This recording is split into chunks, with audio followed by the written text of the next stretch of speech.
So Group D, we got Benfica, Inter, Salzburg, Sociedad. I think this is probably one of the more open groups in the tournament.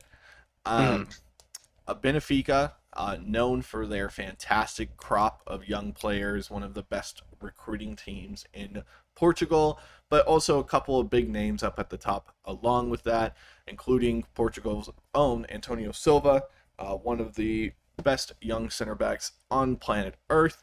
Um, I I think they're going to have a rough time in this group, but I think that like I said, I think this has got to be the most wide open group. Yeah, I think this is a group that everyone can beat everyone in. I Yeah. would like to say Inter Milan wins. Um, but it's kind of runs the group at least. I think it's kind of hard to say.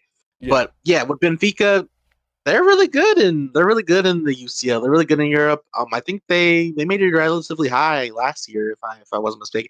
But they also had Ramos last year. They lost. They almost said traded. They sold him to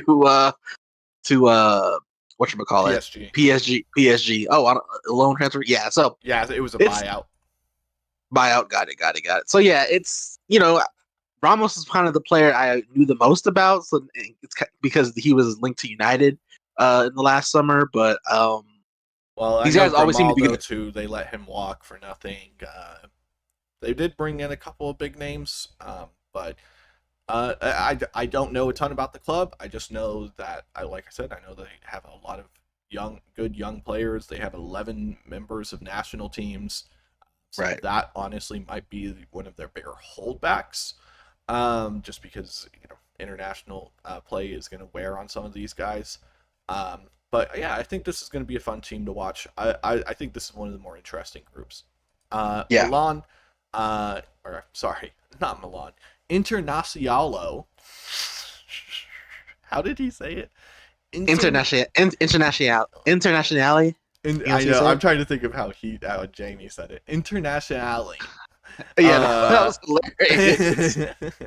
International Milan um, got obviously a very strong team, number three here out of Serie A, but a good team nonetheless. Um, Not any huge moves one way or the other for them over the summer. Obviously, losing their goalkeeper, Andre Onana, to Manchester United. Not a ton of big moves one way or the other. So, a very similar team to what they ran in last year, which they ran all the way to the semifinals. So, or no, to the finals? Yeah, they made it to the final and lost Yeah, 1-0. a team they ran all the way to the finals, so got to be the favorite in this group of a lot of interesting teams. But yeah, they're going to perform well. Red Bull Salzburg, Austrian, yes, the Austrian one. I always forget which one is which. So many Red Bull teams. Yeah, the Austrian side of the Red Bull Empire. A lot of young talent on this team. I mean, looking at their top players in transfer terms of transfer value, you have to go very far to find anyone over the age of 24. So a team that could do a lot and a team that could do nothing.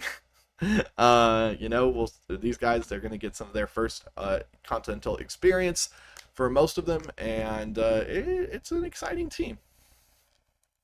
Yeah, honestly, I don't know much about the Austrian side of things.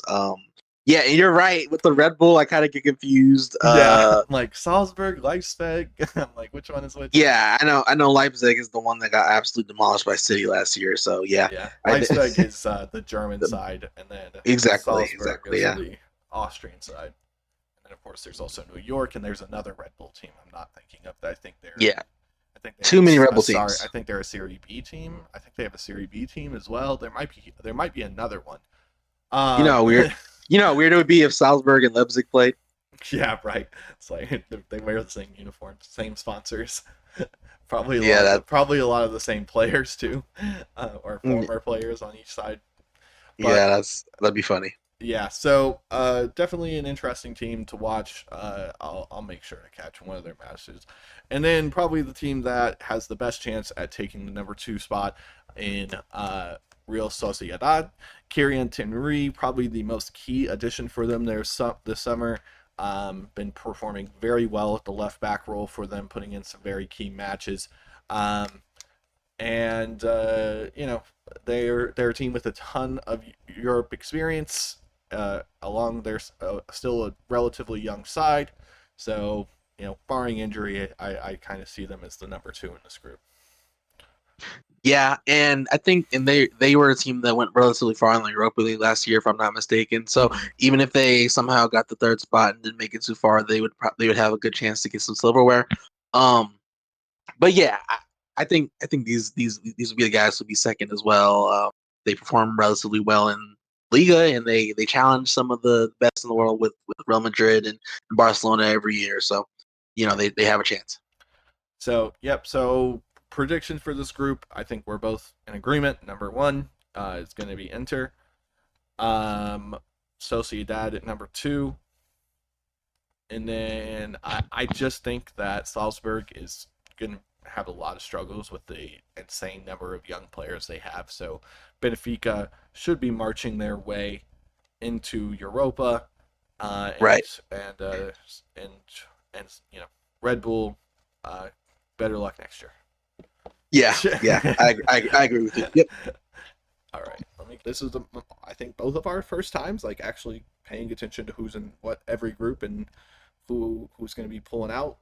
So Yeah. I'm excited. I'm excited to talk more about it. And we're also going to be doing our UCL preview series where we highlight three players from each of the teams that we expect to get out. So yeah, gonna be fun.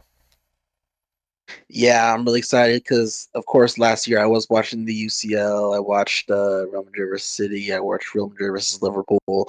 I watched a lot of those matches, but I wasn't watching the whole season. I didn't see any of the group stage, if I'm not mistaken.